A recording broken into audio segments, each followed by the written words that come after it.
Preview.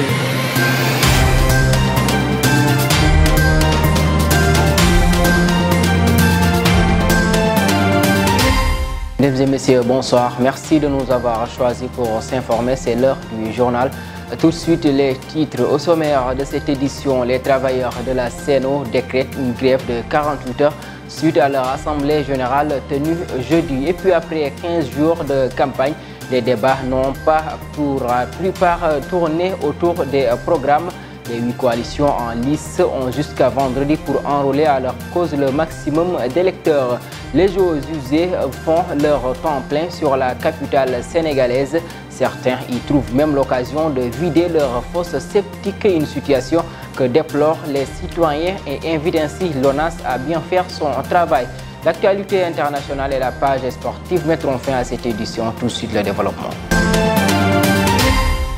Comme annoncé dans les titres, les travailleurs de la CNO décrètent une grève de 48 heures à la suite de leur assemblée générale tenue jeudi. Les agents annoncent ce lundi une grève d'avertissement sur l'ensemble du périmètre affirmé. L'intersyndicale ignore royalement les menaces de la direction générale et appelle les travailleurs à rester chez eux. Et elle dénonce la gouvernance hasardeuse de l'entreprise, la dégradation des conditions de travail, les violations flagrantes des libertés syndicales, la mauvaise volonté de celle-ci de mener des négociations sérieuses sur le mémorandum des travailleurs, notamment sur l'augmentation des salaires. Et puis en politique, avant dimanche prochain, jour des législatives, les 8 coalitions en lice ont jusqu'à vendredi pour enrôler à leur cause le maximum d'électeurs. Après 15 jours de campagne, les débats n'ont pour la plupart pas tourné autour des programmes. Plus de détails avec Oumou Kalsoum Diallo. C'est le moment de convaincre les indécis, cette map électorale silencieuse qui ne fréquente ni meeting et ne milite dans aucun parti politique. Jusqu'à vendredi, les 8 coalitions en lice pour les législatives du 31 juillet abordent la dernière ligne droite. Démarrée le 10 juillet dernier, date de célébration de la Tabaski, elle se déroule dans un contexte de cherté de la vie, de la guerre en Ukraine ou encore retour du phénomène des inondations. Mais cette course vers l'Assemblée nationale offre peu de programmes, un regain d'attaque au hominem avec un toile de fond de la violence. À la place du bilan de la législature sortante, le camp de Benno Bokk Yakaar présente les réalisations du président de la République. De l'autre côté, l'opposition assimile ces élections à un référendum de oui ou non à un 3e mandat de Macky Sall. Ainsi, tous les ingrédients sont réunis pour une campagne des extrêmes au cours de laquelle le débat tourne autour de l'ethnie, du titre foncier d'une zone, de rébellion et d'homosexualité. Bref, les électeurs ont très peu de lisibilité sur les véritables enjeux d'une échéance électorale législative. Seule la coalition Aar Sénégal a présenté son programme de législature avant même le début de la campagne. Elle sera suivie par la coalition Bokk Gis Gis Liggéey de Pape Diop, alors que Yewwi Askan Wi a attendu la dernière semaine pour faire. Buntu Bi a brandi dans le studio de la RTS son document de législature.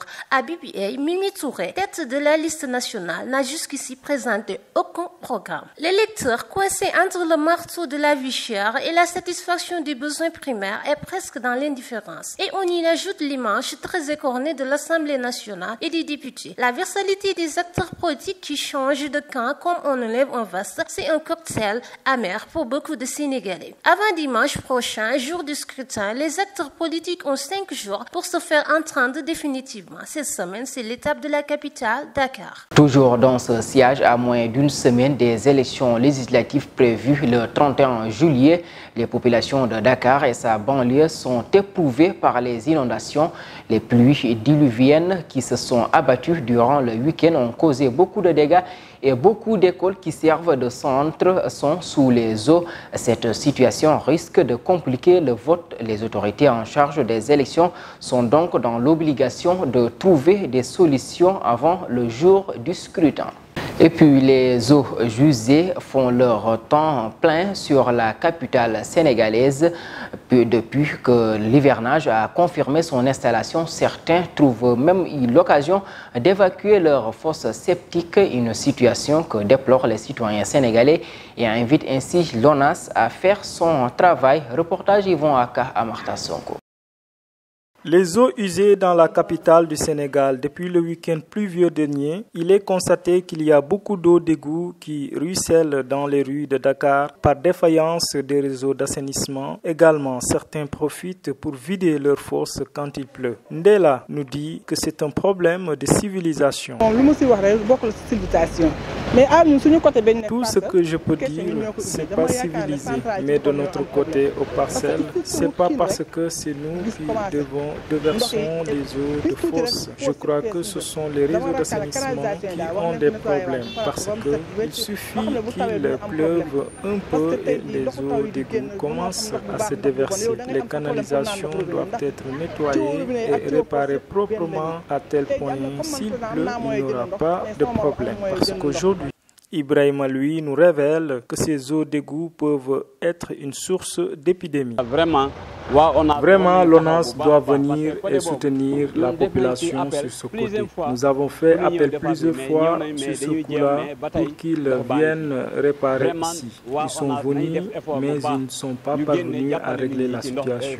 Vraiment, l'ONAS doit aider la population parce que ces eaux de fosse sont seulement nocives à la santé. Pour finir, les eaux usées continuent d'entraver le quotidien des Sénégalais. Les citoyens sénégalais invitent l'ONAS à régler la situation afin d'éviter le pire dans ce pays. Place à l'actualité internationale. 3 mois après sa réélection, Emmanuel Macron entame ce lundi 25 juillet sa première tournée officielle en Afrique centrale par une visite au Cameroun, puis il sera au Bénin et enfin en Guinée-Bissau, un voyage qui marque une nouvelle étape de la politique africaine du président français après un premier quinquennat dominé par la lutte antiterroriste au Sahel et le développement des relations avec l'Afrique anglophone.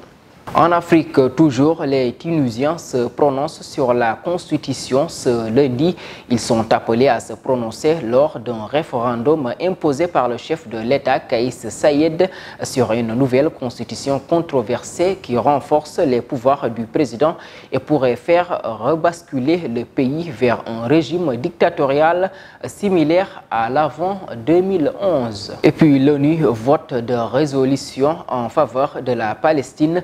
Le Conseil économique et social des Nations Unies a adopté à une majorité écrasante 2 résolutions liées aux répercussions économiques et sociales de l'occupation sur les territoires palestiniens, a rapporté l'agence palestinienne de presse Wafa. La première appelle à l'ouverture complète des points de passage vers la bande de Gaza. La deuxième évoque l'inquiétude relative aux décès et blessés civils palestiniens, y compris les enfants, les femmes et les journalistes. Place à la base sportive, équipe nationale U20, 29 Lions en stage ce lundi. Les juniors vont reprendre le travail. Une nouvelle liste de 29 joueurs est tombée vendredi soir pour un stage du 25 au 30 juillet prochain au centre de développement technique Jules-François Bocandé de Toubab Dialaw. Ils connaissent désormais leur futur adversaire pour le prochain tournoi à IFOA, zone A, qualificatif à la prochaine Coupe d'Afrique des Nations U20.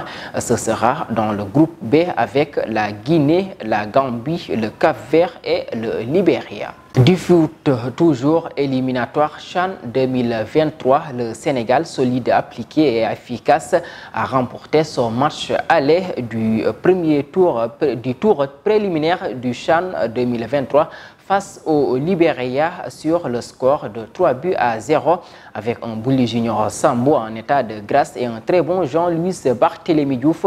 Les Lone Stars ont subi la loi des Lions qui débarquaient de la Coupe Kosafa avec une 3e place à la clé. Du mercato pour finir, le dossier Jules Koundé serait sur le point de se terminer. L'été dernier, déjà, les Chelsea étaient tout proche de mettre la main sur le jeune défenseur tricolore. Mais après mûre réflexion, les dirigeants du FC Séville avaient finalement décidé de conserver le Français. Les Blaugrana ont annoncé un nouvel accord financier concernant la cession d'une partie de leurs droits TV, ce qui devrait leur offrir une entrée d'argent estimé à 400 millions, ce qui les permettrait d'enrôler le jeune défenseur tricolore de 23 ans. Mesdames et messieurs, c'est la fin de cette édition. Merci de l'avoir suivi. Rendez-vous demain à la même heure. Merci.